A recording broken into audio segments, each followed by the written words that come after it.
नमस्कार, सुहासिनीज लाईफस्टाईलमध्ये तुमचे खूप खूप स्वागत आहे. आज मी तुम्हाला आमच्या नाशिकमधील सगळ्यात सुंदर अशी पितळी, तांब्याची भांडी जिथं मिळतात ना, त्या भांड्यांच्या दुकानांची सफर घडवणार आहे. 2 दिवसापूर्वी ना, माझी आई आलेली, तर साय जमात झालेली, तर तिने ना अगदी सोप्या पद्धतीने मला तूप कसं बनवते ते शिकवलेलं. तर आम्ही रात्रीच फ्रीजमधून साय काढून ठेवलेली, त्यात विरजण ऑलरेडी टाकलेलंच होतं आणि परातीमध्ये हाताने या पद्धतीने साय फेटून घेतली आणि अगदी कमी भांड्यांमध्ये, कमी वेळामध्ये अतिशय मस्त तूप निघालेलं आहे. लोणीही अगदी लुसलुशीत निघालेलं. असं करून नंतर फेटल्यानंतर त्यात पाणी टाकलं आणि लोणी वरती आलं. ही पद्धत अनेकजण वापरतही असतील. खूप इझी वाटलं मला मिक्सरमध्ये करण्यापेक्षा, म्हणून मी तुमच्यासोबत मैत्रिणींनो शेअर केलेलं आहे. हे लोणी कढईत टाकल्यानंतर ना 10 मिनिटाच्या आतच तूप तयार झालं. म्हणजे खूप वेळही नाही लागला आणि मी स्टीलच्या कढईत बनवलं, तरीही खाली अजिबातच म्हणजे करपलं नाही किंवा लागलं पण नाही. फक्त मी म्हणजे चमच्याने ना सारखं मिक्स करत होती की जेणेकरून कढईला ते चिपकावं नाही म्हणून. तूप बनवताना ना मी नेहमी लवंग टाकत असते 3-4 आणि जर माझ्याकडे पान असेल खाऊचं पान तर त्याचाही वापर करत असते. मी 2 तुळशीचे पत्तेही टाकले आहेत. मी वाचलं होतं एका ठिकाणी की तूप छान होतं, मस्तच म्हणजे फ्लेवर आलेला आहे तुपाला. तूप तयार झालेले आहे आणि त्यानंतर मी तूप गाळून घेतलं व बेरीमध्ये गूळ टाकून छान लागते बेरी खायला. पावसाळ्यात ना आपल्या मटकीला मुगाला मोड येत नाही, तर त्यासाठी मी काय केलं, रात्रभर तर भिजू दिली मटकी आणि त्यानंतर ना मी नेहमी पोळीच्या डब्यात ठेवत असते, हे आधीही दाखवलेलं मी. तर ज्या चाळणीमध्ये ना मी म्हणजे पाणी निघून जाण्यासाठी ठेवली होती मटकी, तर त्यामध्येच मी रात्रभर झाकून ठेवली, फक्त ताट झाकलं होतं या म्हणजे टोपलीच्या वरती. तर इतकी छान तिला मोड आले ना, ऊब मिळाली आणि त्यामुळे अगदी म्हणजे मोठे मोठे मोड आलेले. मला मटकीची भाजी, वरण, नंतर मेथीची भाजी बनवलेली मी. तर या हंडीमध्ये मी आज भाजी बनवली, ती मी नवीनच घेतलेली आहे. तर मी पुढे व्हिडिओमध्ये दाखवणार आहे तुम्हाला की मी त्या पितळी मार्केटमध्ये गेलेली, तिथे मैत्रिणीसाठी खरेदी करायची होती. माझी मैत्रिणींना ट्रान्सफर करून इकडे आलेली आहे नाशिकमध्ये, गोंदियामधून. मग तिला ना बऱ्याचशा वस्तू घ्यायच्या होत्या, तर त्यानिमित्ताने आम्ही नाशिकच्या पितळी म्हणजे आमच्या इकडे जो बाजार आहे सराफ बाजार, तर तिथे खूप भांड्यांचे शॉप्स आहेत, तिथे गेलेलो आणि तिथून मी हे जे भांडं आहे ते 1400 रुपयाला घेतलेलं. जिरे, कांदा, लसूण, कढीपत्ता टाकून नॉर्मली उसळ बनवतो ना शेंगदाणे, तर त्याच पद्धतीने मी ही मटकीची उसळ बनवलेली आहे. आणि बाजूलाच माझ्याकडे हे वरणाचं पातेलं आहे. मला हे पातेलं खूप आवडतं. छान म्हणजे त्याच्यात भाजी किंवा वरण करायलाही मस्तच मला वाटतं. आणि सोबतच मला भाजीसाठी हे हवंच होतं, ही हंडी, म्हणून मग मी ती घेतलेली आहे. पूर्वी आजीच्या म्हणजे आईचा संसार नुकताच सुरू झाला, त्यावेळेस पितळी भांड्यांचा म्हणजे वापरायचे लोक, पितळी, तांबे. नंतर मध्ये ॲल्युमिनियम, नंतर स्टीलच्या भांड्यांचा कल वाढला आणि आता परत आपला सगळ्यांचा पितळी भांड्यांकडे म्हणजे कल वाढलेला आहे वापरण्यासाठी. तर या वस्तू कधीच वाया जात नसतात आणि यांची किंमतही कमी होत नाही. महत्त्वाचं म्हणजे प्राईज वाढतच असते आपण घेतलेलं असलं तरी. हे भांडं ना मी नदीकाठावर ना पटेल शॉप आहे, त्याच्या शेजारी उजव्या बाजूला अगदी छोटंसं पितळी भांड्यांचं शॉप आहे. त्यांच्याकडेही सुंदर अशी भांडी आहेत पितळी, देव पण आहेत, तर त्यांच्याकडून घेतलेलं आहे हे 1400 रुपयाला.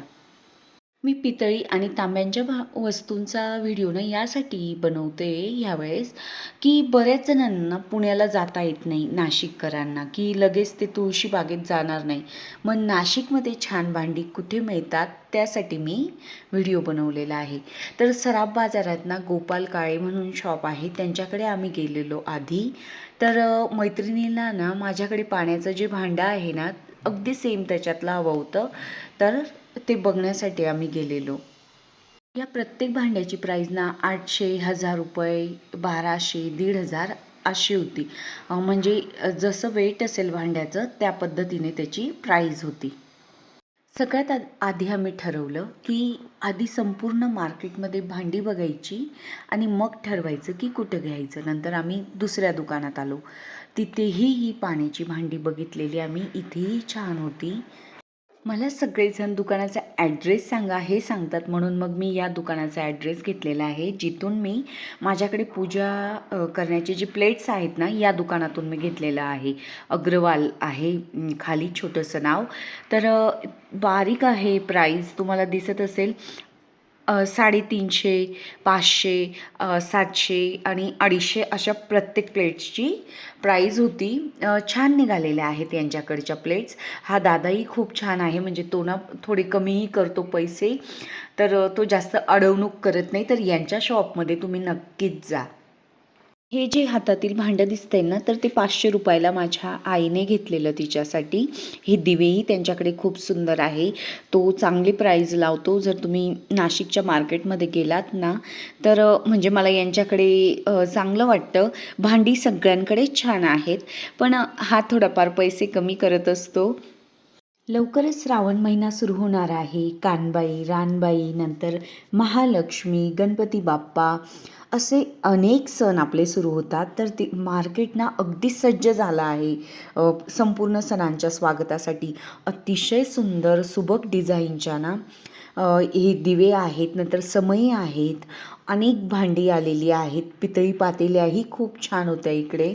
ज्यांना पुण्याला जाऊन भांडी घेणं शक्य होत नाही ना तर त्यांना जळगाव, धुळे, नंदुरबार या भागातील लोकांना ना नाशिकचं मार्केट मस्तच आहे. नंतर ते 10 दिवे असलेलं, 12 दिवे असलेलं, नंतर हे पाण्याचं जे भांडं आहे ना तेही अतिशय सुंदर होतं. हे भांडं 400 रुपयाला घेतलेलं आहे मैत्रिणीने. नंतर आम्ही आलो मुरलीधर काळे यांचं जे शॉप आहे ना त्यांच्या शॉपमध्ये आलो. माझ्याकडे अँटिक देव, नंतर हँगिंग दिवे अतिशय उत्कृष्ट मिळतात. हे महालक्ष्मीची मुखवटे, गौरी गणपतीची मुखवटे, प्रत्येक मूर्ती इथली खूप सुबक आहे. माझ्याकडे असलेले ना म्हणजे पितळी बऱ्यापैकी वस्तू यांच्याकडूनही घेतलेल्या आहेत मी. देवी घेतलेल्या आहेत काही. बरेचसे देव मी तुळशीबागेतून घेतलेले आहेत पुण्यातील. तर तुम्ही यांच्याकडूनही अगदी बिनधास्त देव आणि वस्तू घेऊ शकतात. मस्तच निघतात. संपूर्ण ना नाशिकच्या सराफ बाजारात ना यांच्याकडेच उत्कृष्ट देव मिळतात, म्हणजे भांडी तर सगळ्यांकडेच मिळतात, पण देव घ्यायचे असतील ना तर यांच्याकडे नक्की घेऊ शकतात तुम्ही. खूप सुंदर देव होते, पण ते ना शूटिंग करू देत नव्हते. पुण्याला इझिली शूटिंग करू देतात, म्हणजे कितीही मोठे शॉप्स असले तरी. मग मला तुम्हाला अगदी कमीत कमी दाखवता आलेला आहे.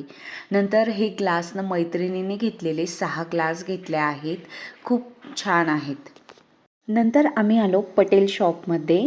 हे ॲड्रेस ना मी नाशिककरांसाठी सांगितलं आहे, कारण की ते कमेंट्समध्ये नेहमी सांगतात ॲड्रेस सांगत जा. मैत्रिणीला ना कुकरही घ्यायचा होता, तर हा सगळ्यात सुंदर कुकर वाटला आम्हाला प्रभाचा. तर तिने 2 लिटरचा कुकर घेतलेला आहे प्रभाचा. तोही मस्तच आहे. यांच्याकडे ही बेस्ट क्वालिटीची भांडी आहेत आणि छान मिळतात, म्हणजे सगळीच भांडी उत्कृष्ट आहेत यांच्याकडे. नंतर आम्ही पुढे आलो. प्रसाद म्हणून शॉप आहे मेन रोडला. तर तिथे ना मैत्रिणीला बेडशीट्स घ्यायच्या होत्या, नंतर सोफा कवर घ्यायचे होते, आईलाही म्हणजे कर्टन्स घ्यायचे होते. मी त्या पुढच्या व्हिडिओमध्ये तुम्हाला माझ्या घरातले कर्टन्स आणि दुकानातलेही अनेक प्रकारचे कर्टन्स दाखवेल. पायपुसण्या घ्यायच्या होत्या. यांच्याकडेही रिजनेबल रेट आहे. मंगलच्या शेजारी प्रसाद म्हणून शॉप आहे, तिथून ह्या 2 पायपुसण्या, नंतर सोफ्याचे कवर, माझ्याकडचेही सोफ्याचे कवर यांच्याकडचेच आहेत. खूप चांगल्यातलं चांगलंही मिळतं यांच्याकडे आणि मीडियम रेंजमधलंही मिळतं. माझ्याकडचे जे 2 सोफा कवर आहेत ना, यांच्याकडचेच आहेत आणि एक गोमंतक शॉपमधला आहे. वेल्वेटचेही अतिशय सुंदर असे सोफा कवर्स अवेलेबल आहेत यांच्याकडे.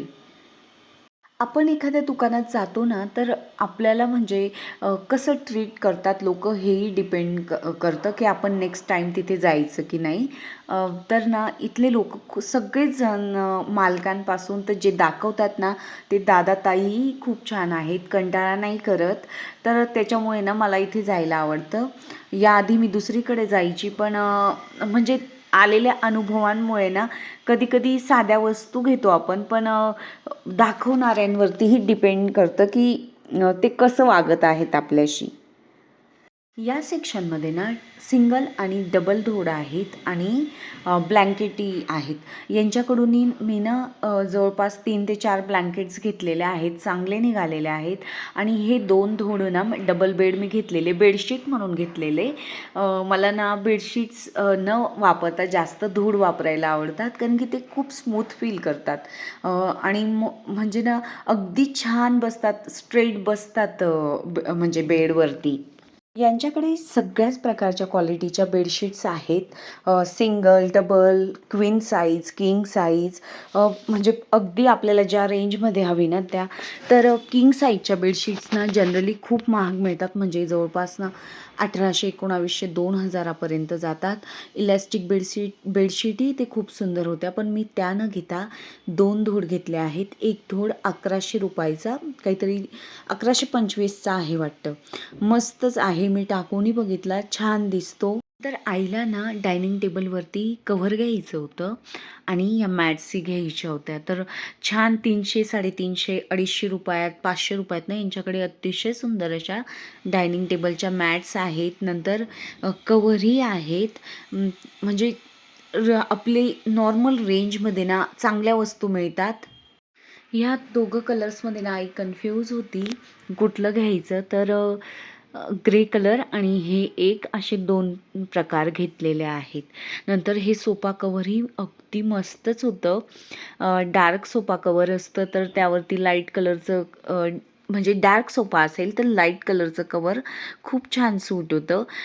तुम्ही ज्याही शहरातून हे बघत असाल ना, तुमच्या शहरातही या डिझाईन्स मिळतील आणि कमीत कमी रेटमध्ये या मिळतात, म्हणून मग मी हे तुम्हाला सगळं दाखवलेलं आहे. हे टेबलवरती टाकण्यासाठी 4 सीटर डायनिंग टेबल असेल तर त्यासाठी हे रनर होतं, किंवा छोटा टिपॉय असतो ना, म्हणजे बऱ्यापैकी जो मोठा हॉलमधला टिपॉय असतो त्यावरतीही टाकू शकतो. अगदी छान असे कमी किमतीमध्ये 200, 300, 400, 500 रुपयात यांच्याकडे डायनिंग टेबलचे कव्हर्सही अवेलेबल आहेत. हेही अतिशय सुंदर असं डायनिंग टेबलचं कवर आहे प्लास्टिकमध्ये. हे कवर जे आहे ना, हे 350 रुपयाचं होतं. ते मी घेतलेलं आहे, की गणपतीमध्ये किंवा काही सणवार असतील त्यावेळेस टेबलवरती टाकण्यासाठी. हेही खूप सुंदर असं प्लास्टिक कवर डायनिंग टेबलचं आहे. हे पण 350 तर 500च्या रेंजमध्ये होतं. दुकानाचा ॲड्रेसही दिलेला आहे आणि तुम्हाला आजचा व्हिडिओ कसा वाटला ते मला कमेंटद्वारे नक्की सांगा. आपण परत भेटूया अशाच छानशा व्हिडिओसोबत. मला भांड्यांच्या शॉपमध्ये ना विद्याताई भेटल्या होत्या. नंतर मी स्कूल मीटिंगमध्ये गेली होती त्यावेळेस ज्योती गायकवाड ताई भेटल्या होत्या. तुम्हाला भेटून मला खूप आनंद झाला.